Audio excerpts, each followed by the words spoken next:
Financial stability এই শব্দটা অনেক ছোট হলেও এর যে গুরুত্ব সেটা কিন্তু অনেক বেশি। আমরা এই ফাইন্যান্সিয়াল স্টেবিলিটি এই ওয়ার্ডটার সাথে প্রতিনিয়ত কিন্তু পরিচিত হচ্ছি।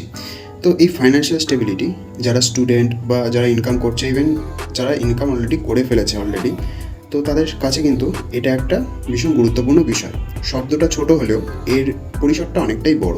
এই ফাইন্যান্সিয়াল স্টেবিলিটি অনেকের মনে কোশ্চেন আসতেই পারে যে এটা কি সামাজিকতা নাকি ব্যক্তিগত প্রতিযোগিতার ওপর নির্ভরশীল। তো বিভিন্ন বিষয়ের ওপর কিন্তু এই ফাইন্যান্সিয়াল স্টেবিলিটি নির্ভর করে। তো এই কোশ্চেনটা উঠতেই পারে যে কোনো ব্যক্তি যদি সে অর্থ উপার্জন করে সে কি পুরোপুরি ফাইন্যান্সিয়ালি স্টেবল?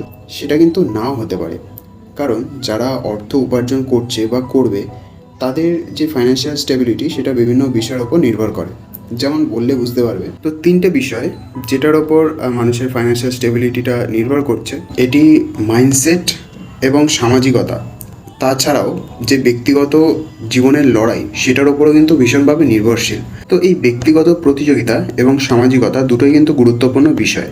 তো এর মধ্যে কোনটা গুরুত্বপূর্ণ বা কোনটা নয় সেটা কিন্তু বিশ্লেষণ করলে বোঝা যাবে যে দুটোরই কিন্তু প্রয়োজনীয়তা কতটা।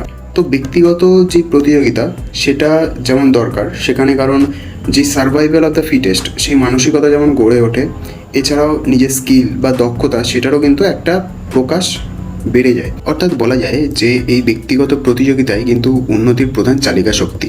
যারা প্রতিদিন নিজেদের ওপর কাজ করছে এবং নিজেদের স্কিল বাড়াচ্ছে, পরিসংখ্যান দ্বারা দেখা গেছে তাদের কেরিয়ার গ্রোথটাও কিন্তু দিন দিন বেড়েই চলেছে এবং তার সাথে তার স্যালারিটাও কিন্তু ইনক্রিজ হয়।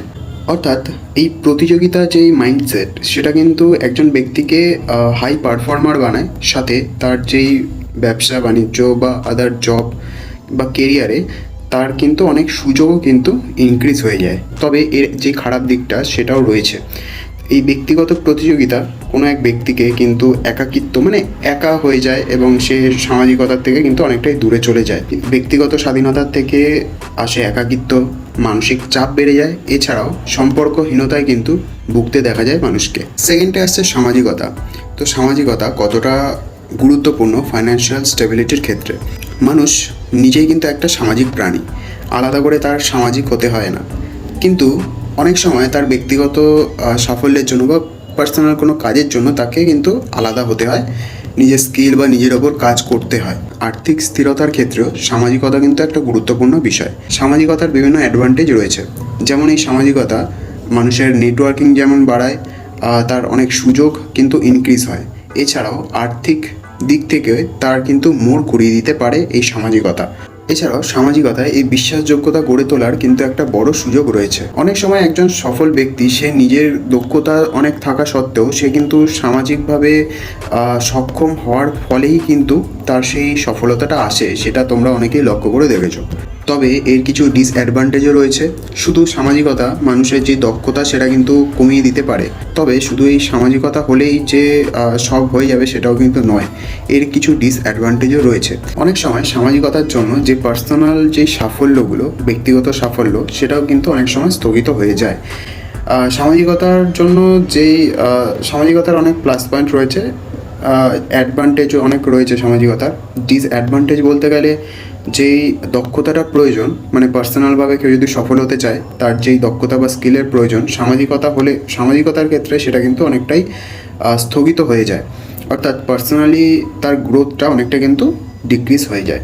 তো এরপর আপনাদেরই কিন্তু বিচার করতে হবে নিজেদের ক্ষেত্রে সামাজিকতা বেশি প্রয়োজন নাকি ব্যক্তিগত প্রতিযোগিতাই বেশি প্রয়োজন আর্থিকভাবে সচ্ছল হতে বা ফাইন্যান্সিয়ালি স্টেবল হতে। অর্থাৎ বলা যায় যে প্রতিযোগিতা আপনাকে দক্ষতা আর সামর্থ্য দেয়, সামাজিকতা আপনাকে সুযোগ আর সহযোগিতা কিন্তু প্রদান করে। অর্থাৎ নিজের উন্নতির সাথে সাথে যে সম্পর্কের প্রাধান্য সেটারও কিন্তু গুরুত্ব বোঝা উচিত। মোদ্দা কথা, নিজের উন্নতির সাথে যে ভালো সম্পর্ক বজায় রাখার গুরুত্ব সেটা কিন্তু বোঝা উচিত আমাদের ফাইন্যান্সিয়ালি স্টেবল হতে। সহমত হলে লাইক, শেয়ার আর সাবস্ক্রাইব করতে ভুলবেন না। আর যদি কোনো মতামত থাকে অবশ্যই জানান কমেন্ট বক্সে।